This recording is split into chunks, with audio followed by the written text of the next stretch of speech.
Germany के एक छोटे से गांव में एक ऐसा फार्म हाउस था जहां कुछ अजीब होने लगा था। घर के मालिक ने बताया कि बर्फ पर किसी अजनबी के पैरों के निशान दिखाई दिए थे। निशान जंगल से घर की तरफ आ रहे थे, लेकिन वापस जाते हुए निशान नहीं बने। कुछ दिनों बाद पूरे परिवार की बेरहमी से हत्या कर दी गई। और सबसे डरावनी बात, पुलिस को ऐसे सबूत मिले जिनसे लगा कि हत्यारा हत्या के बाद भी कई दिनों तक उसी फार्म हाउस में रुका रहा।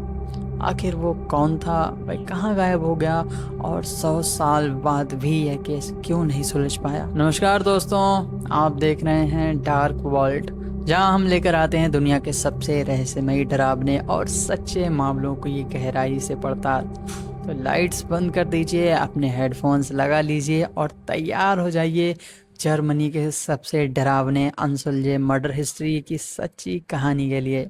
This is the Hinterkaifeck murders. March 31, 1922 दक्षिणी जर्मनी के बावरिया क्षेत्र में वेदोफेन के पास एक छोटा सा फार्म हाउस, हिंटरकाइफेक। चारों ओर खेत, घना जंगल और पास कुछ ही घर। यहाँ रहता था एंड्रियस ग्रूवर का परिवार। घर में कुल 6 लोग थे। एंड्रियस ग्रूवर और उनकी पत्नी कैजलिया ग्रूवर, उनकी विधवा बेटी विक्टोरिया ग्रूवेल, विक्टोरिया के 2 बच्चे कजाइला और जोसेफ, और एक नई नौकरानी मारिया, जिसने काम शुरू किए हुए कुछ ही घंटे हुए थे। लेकिन हत्या से कुछ दिन पहले एंड्रियास ने अपने पड़ोसियों को एक अजीब बात बताई थी। उसे बर्फ पर किसी अजनबी के पैरों के निशान मिले थे। वे निशान जंगल से सीधा उसके घर में आते थे, लेकिन वापस जाने का कोई नामो निशान नहीं था। शायद कोई शिकारी रहा होगा।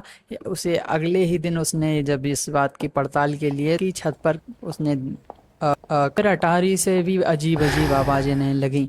उसने जाकर देखा, लेकिन कोई नहीं मिला। कुछ दिनों बाद उसे एक पुराना अखबार मिला जो परिवार में किसी का नहीं था। फिर चाबियों का एक गुच्छा भी अचानक गायब हो गया। एंड्रियास को लगा कि शायद कोई उनके घर के आसपास छिपा हुआ है, लेकिन किसी ने उनकी बात को गंभीरता से नहीं लिया। उसे क्या पता था कि कुछ ही दिनों बाद उसका पूरा परिवार इतिहास की सबसे मिस्टीरियस मर्डरर्स में से दर्ज होने वाला है। 31 मार्च 1922 की रात उस फार्म हाउस में क्या हुआ और क्यों अगले 4 दिनों तक किसी को भी इस भयानक अपराध का पता नहीं चला। 31 मार्च 1922 शाम धीरे धीरे ढल रही थी। हिंटरकाइफेक फार्म हाउस में सब कुछ सामान दिख रहा था। परिवार अपने रोजमर्रा के कामों में लगा हुआ था। उसी दिन नई नौकरानी मारिया पहली बार इस घर में काम करने आई थी। उसे जरा भी अंदाजा नहीं था कि यह उसकी जिंदगी की पहली और आखिरी रात होगी। रात बढ़ती गई और फिर फार्म हाउस से खलियान की और एक एक करके परिवार के 4 सदस्य पहुंचे। आज तक किसी को नहीं पता उन्हें वहां किसने बुलाया या वे अपनी मर्जी से गए थे, लेकिन इतना तो तय है कि उन चारों की हत्या खलियान के अंदर ही हुई। जांच में सामने आया था कि पहले एंड्रियास ग्रूवर, फिर उनकी पत्नी कजाइला, उसके बाद उनकी बेटी विक्टोरिया गैब्रियल और फिर उनकी छोटी लड़की गजाइला। इन सभी की हत्या एक भारी और धारदार कृषि उपकरण जो कि मैटॉक है, उससे कर दी गई थी। यह मामला बेहद तेज और अचानक हुआ था। पुलिस को यह संघर्ष के कुछ संकेत मिले, लेकिन यह स्पष्ट नहीं हो सका कि घटनाएं किस क्रम में हुई।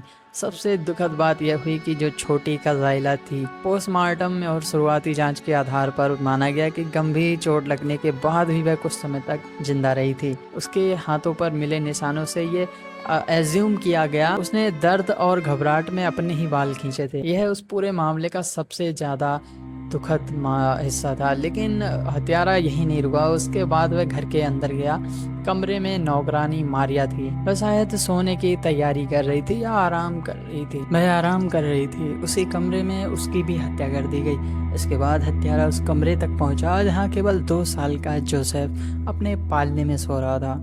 वह मासूम बच्चा कभी जाग भी नहीं पाया, उसकी भी हत्या कर दी गई। पूरा परिवार खत्म हो चुका था, लेकिन यहीं से कहानी और ज़्यादा मिस्टीरियस होती है। अगर हत्या हो चुकी थी तो अगले 4 दिनों तक वो फार्म हाउस में धुआं क्यों उठता रहा? पड़ोसियों ने देखा कि चिमनी से धुआं निकल रहा था। जानवरों को भी चारा दिया गया था। रसोई का इस्तेमाल होने के सारे सबूत मिले हैं। इसके बाद जो रिसर्चर्स को शक हुआ कि संभवतः हत्यारा कुछ समय तक उसी फार्म हाउस में रुका रहा। हालांकि ये स्पष्ट नहीं हो पाया कि वह पूरे 4 दिन वहीं था या बीच बीच में आता जाता रहा। लेकिन अगर पूरा परिवार मर चुका था तो जानवरों को खाना कौन खिला रहा था, चिमनी में आग कौन जला रहा था, और आखिर हत्यारा 4 दिनों तक उसी घर में क्यों रुका। 4 दिन बीत चुके थे लेकिन हेंटर काई फेक फार्म हाउस में अब भी चिमनी का धुआं उठ रहा था। रात में खिड़कियों के पीछे हल्की रोशनी दिखाई दे रही थी। पड़ोसियों ने सोचा शायद परिवार अपने काम में व्यस्त होगा, लेकिन एक सवाल किसी ने नहीं पूछा। अगर सब ठीक था तो बच्चे स्कूल क्यों नहीं गए, डाक क्यों नहीं उठाई गई, और परिवार किसी से मिला क्यों नहीं। फिर 4 अप्रैल 1922 की दोपहर एक मैकेनिक और कुछ पड़ोसी जब फार्म हाउस पहुंचे, जैसे उन्होंने दरवाज़ा खोला अंदर अजीब सी खामोशी थी, इतनी गहरी कि केवल हवा की आवाज़ सुनाई दे रही थी। उन्होंने आवाज़ लगाई, एंड्रियास। कोई जवाब नहीं आया। विक्टोरिया, कुछ भी जवाब नहीं आया। उन्होंने खालियान की तरफ कदम बढ़ाए, दरवाज़ा खुला और अगले ही पल सबके चेहरे का रंग उड़ गया। उनके सामने एक के ऊपर एक 400 पड़े थे। कुछ देर तक कोई एक शब्द भी नहीं बोल पाया। सबसे डरावनी बात अभी बाकी थी। जब वे घर के अंदर गए तो वहाँ भी 2 और शव मिले। पूरा परिवार खत्म हो चुका था। पुलिस तुरंत मौके पर पहुंची। उन्हें लगा शायद हत्यारा सबूत छोड़ गया होगा, लेकिन जांच शुरू होते ही ऐसी बातें सामने आने लगी जिन्होंने यह केस को इतिहास का सबसे मिस्टीरियस बना दिया। रसोई में हाल ही में खाना बनाए जाने के संकेत मिले। टेबल पर इस्तेमाल किए गए बर्तन थे। जानवर भूखे नहीं थे, उन्हें नियमित रूप से चारा दिया गया था। ये देखकर अधिकारियों के मन में एक ही सवाल उठा, क्या हत्यारा हत्या के बाद भी इसी घर में रह रहा था? अगर हाँ तो क्यों? क्या वह किसी चीज़ का इंतज़ार कर रहा था? क्या उसे यकीन था कि कोई कई दिनों तक यहाँ नहीं आएगा ही नहीं? इसी दौरान एक और चौंकाने वाली बात सामने आई। हत्या से कुछ दिन पहले एंड्रियास ग्रूवर ने पड़ोसियों से कहा था कि उसे अटारी से अजीब अजीब आवाज़ें सुनाई देती हैं। तुम वहाँ जाकर तलाश भी की, लेकिन कोई नहीं मिला। आज जब पुलिस उसी अटारी में पहुंची तो उन्हें वहाँ रहने के स्पष्ट सबूत नहीं मिले, लेकिन इतना जरूर साफ था कि हत्यारा घर और उसके आसपास की जगह को अच्छी तरह से जानता था। क्या वह कोई अजनबी था या कोई ऐसा इंसान जिस पर परिवार को कभी शक हुआ ही नहीं?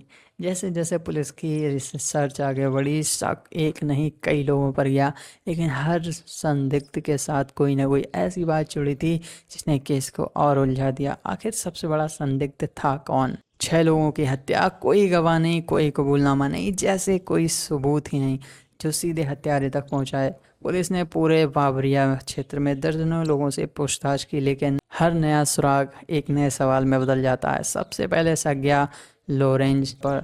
वह परिवार का पड़ोसी था और उसका विक्टोरियल गैब्रिएल के साथ पहले संबंध रहा था, यानी अफेयर चल रहा था। इतना ही नहीं, कुछ लोगों का मानना था कि